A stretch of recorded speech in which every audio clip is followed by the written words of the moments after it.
When my best friend Mia asked, "So how was the retreat?" She had no idea what kind of landmine she'd just stepped on. I blinked, pretending not to understand. "What retreat?" I said, lightly swirling my wine like it might answer for me. She laughed confused, then pulled out her phone. "Your sister posted about it, looked amazing, matching shirts and everything." And there it was on her screen, a photo taken from a drone, the caption reading 2025 Annual Family Retreat. 118 people stood smiling in front of a sprawling lakeside resort, my parents, my 6 siblings, their spouses, their kids, cousins, and even a few friends of friends. Everyone except me. I felt my stomach drop. "Oh," I said, forcing a laugh. "Yeah, I wasn't there." I didn't bother explaining. What could I even say? That my mom had told me a few weeks earlier there wasn't enough space for everyone this year. That she'd said it so casually, I didn't think twice. That I'd believed her. Because that's what quiet middle kids do. They don't push. They just step aside. I excused myself to the bathroom, sat on the edge of the tub, and opened Instagram. The evidence was everywhere. Brunches by the lake, campfires matching sundresses, even my parents slow dancing under string lights. Someone had coordinated this. There were name tags. There was a color scheme. And there was a banner that might as well have read, "Everyone welcome, except Clara." It wasn't the first time.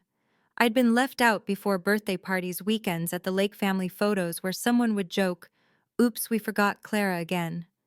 It had become a tradition I never consented to. Still, I'd always believed maybe next time would be different. Maybe this time I'd finally belong. Tears came without warning, quiet, controlled, like they were embarrassed to be seen.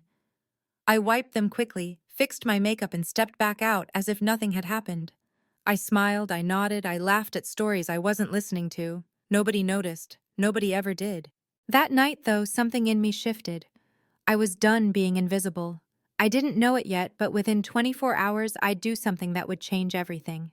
Growing up as child number 4 of 7 means existing in a strange middle ground, half forgotten, half convenient. My family was loud and musical, the kind that broke into harmonies over dinner. 2 of my siblings even made careers in music. I unfortunately was tone deaf. When I was 7, I joined in singing Happy Birthday, and my sister winced. "Clara, please," she said, "you're flattening everything." The room laughed, and that became my role, the off-key one, the punchline. They even coined a term, a Clara joke. It meant a joke that wasn't funny. Even when I wasn't around, they used it. That's such a Clara joke, they'd groan and everyone would laugh again. One day I asked my mom if she thought I was funny. She smiled gently. "You're clever, sweetie, but not entertaining." I stopped trying after that. I learned to be quiet, helpful, pleasant, invisible. Years later, I started writing down things that made me laugh, awkward stories, little observations. Eventually, I tried performing them at a local open mic. It was terrifying. But when the crowd actually laughed, real laughter, warm and surprised, I felt something I'd never felt before. Seen, heard, enough. I didn't tell my family at first. When I finally did, we were sitting around after dinner and I said, "I've been doing stand-up." They all stared. My brothers snorted. "You on stage?" My mom smiled like she was humoring a toddler. "That's adorable," she said. "It's good to have hobbies." I invited them to a show anyway. I got there early, saved seats, and kept glancing at the door. They never came. Not one of them. I crushed that set, got a standing ovation even, but all I could see was the empty chair I'd saved for my mom. After that, I stopped inviting them, not out of anger, out of self-defense. So when I saw the retreat photo, the "no space for everyone" lie, the 118 people smiling without me, it wasn't just exclusion. It was confirmation. I'd always been the family joke, the mistake, the afterthought. That night, I opened my laptop and started typing. I didn't plan it. I just needed to say something. I had a show the next evening, and instead of my usual material, I told a story. Most comedians I began get into stand-up because their families laughed at their jokes. I got into it because mine didn't. The audience laughed immediately, so I went on. I told them about the Clara joke about being tone deaf in a house full of musicians, about how my parents said there wasn't enough space for me before inviting over 100 people. The laughter turned to gasps, then applause. When I walked off stage that night, people were cheering, but inside I didn't feel victorious. I felt lighter, like I'd just ripped off a bandage that had been glued to my skin for years. It stung, but I could finally breathe. The next morning at 7:03 a.m., my phone rang. It was my mother. She didn't even say hello. The moment I picked up, she launched straight into shouting. "How dare you?" she hissed. "Someone saw your little show. Do you have any idea how humiliating this is for us?" I sat up groggy but strangely calm. "It was a 10-minute set," I said quietly. "I didn't name anyone." "You didn't have to," she snapped. "Everyone knows who we are. Your siblings have reputations. Clara, do you enjoy dragging us through the mud just because you didn't get your way?" "You mean because I wasn't invited?" I asked, voice flat. "Or are we still pretending that didn't happen?" Silence, the kind that cuts more than yelling ever could. She exhaled sharply. "Do you know what your brother said? He could lose gigs because of you. And your sister is mortified. People are calling her fake online." "So, you're saying people believed me?" I asked. Another pause, then a cold clipped I see before she hung up. I stared at my screen, feeling nothing at all. Not anger, not sadness, just clarity. They weren't upset about what I said. They were upset that I said it out loud. By noon, the group chats were on fire. My sister sent a 3-page essay about how she'd always supported me, which was ironic considering she once told an ex I was too emotionally flat to be funny. My brother sent a voice note accusing me of weaponizing family trauma for attention. A cousin said she was sure it was just a misunderstanding. One aunt texted she was praying for me. Another said I'd broken my mother's heart. Not a single one asked how I was doing. I could have tried to explain that my story wasn't about revenge. It was about finally being honest. But they weren't looking for understanding. They were looking for silence. The same silence they'd trained me to live in since I was 7 years old. That night I made a video. No stage, no jokes, just me sitting on my couch in a hoodie holding a mug I wasn't drinking from. "Hi," I said to the camera. "So I guess some of you saw my last set and apparently it upset some people." I paused. "Here's the thing. If your family tells you for 20 years that your jokes aren't funny, and then one night hundreds of strangers laugh until they cry, you're allowed to talk about it. You're allowed to heal however you need to." I stared into the lens.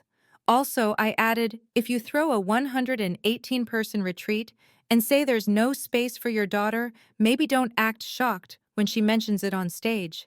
I posted it just after midnight, closed my laptop, sat in the dark. For the first time in my life, I didn't feel like I had to brace myself for their reaction. By noon, the video had 300,000 views. By 6:00 p.m., I was trending under Clara Saeed. By the next morning, it had over 500,000 views. When I opened my door to grab coffee, they were there, my parents and my brother standing on my porch like an intervention gone wrong. "You need to take it down," my dad said without preamble. His face was red. My mom's lips were pressed so tight they'd nearly disappeared. My brother, arms folded, looked like a bouncer at a club no one wanted to enter. "You've humiliated this family," my mother said, trembling. "You made us a joke." "I didn't make you a joke," I replied evenly. "You did. I just turned it into a punchline." Chad, because of course his name is Chad, took a step forward. "You can't just post things like that without consequences. It's defamatory." I raised an eyebrow. "You didn't seem this worried when I invited you to my shows, and none of you showed up. Now suddenly, you're all my biggest fans." "We came here to reason with you," my dad said stiffly, glancing toward the neighbor's yard. "Can we come in?" "No," I said simply, "and just a heads up, if you start yelling, I'll film you and post it." They froze. "You're threatening your own family," my mom gasped. "No," I said calmly. "I'm protecting myself from the same people who excluded me from a retreat with 118 guests and then acted like I didn't exist." Chad muttered something under his breath and I raised my phone. They all backed away like I'd drawn a weapon. "Bye now," I said and closed the door. Through the peephole, I watched them stand there for a few seconds longer. My mom shaking my dad, staring at the ground, Chad seething. Then they left. 3 days later, I got an email titled Urgent Family Concern. It was a cease and desist letter. from Chad, alleging deformation of character, spelled exactly like that. I laughed so hard I cried. Then I made another video. I didn't name him. I didn't show the document. I just read a fictional letter aloud with dramatic music playing underneath. Apparently, I said pointing out that you weren't invited to your own family's retreat is now a federal crime. Somewhere the First Amendment is weeping. By the next morning, that video hit 900,000 views. 3 podcast hosts had emailed me. And Chad, he'd just become the internet's favorite unintentional meme. The fallout was instant and brutal. My family's group chat exploded again, paragraphs of outrage, half-hearted defenses, and long messages that all sounded like public statements instead of genuine emotion. My sister accused me of mocking the family's pain. My mom sent one-line texts. "You've gone too far. We're the laughingstock of the community. I hope you're proud of yourself." But I wasn't proud. Not really. I wasn't gloating or celebrating. I just felt free. For the first time in my life, I wasn't afraid of being the disappointment. The silence that used to feel like punishment now felt like peace. Meanwhile, the internet had a field day. YouTubers and TikTokers dissected my story frame by frame, speculating about which sibling was which, finding screenshots tracing old photos. Someone even found the resort's location from my sister's post and connected the dots. The hashtag #HadFamilyRetreat1N8 started trending. Overnight, my parents' curated image of the perfect talented family shattered. The irony. The same siblings who accused me of craving attention started doing interviews. Podcasts titled "Let's Talk About It" and "Raw and Real" suddenly featured my brothers and sisters talking about family values and the dangers of cancel culture. They never used my name, but when my brother said some people just thrive on playing the victim, it wasn't exactly hard to figure out who he meant. My audience, though, saw through it. People flooded my comment section with messages like, "This happened to me too, and thank you for saying what I never could." One woman wrote, "I thought I was the only one my family made invisible." That comment alone made all the noise worth it. But things kept escalating offline.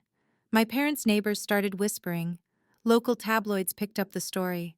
2 weeks later, my parents sold their house. Officially, it was downsizing. But we both knew better. They were running from the shame of being the butt of my punchline. I didn't post about it. I didn't taunt them. I just quietly moved on. Instead of more family drama, I started uploading sketches and stories about belonging, identity, and self-worth. People called them funny, but real. I'd talk about things like growing up unseen, about trying to earn love through perfection, about realizing that sometimes being alone is healthier than begging to be included.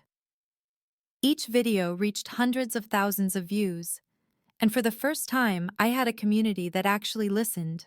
I started performing again too, this time to sold-out shows. I'd open with a line that always made people laugh. My family told me I wasn't funny, so now I tell jokes for a living and they're still not laughing. It wasn't bitterness, it was healing disguised as humor. A year passed and I was still no contact with them. The messages slowed, then stopped completely.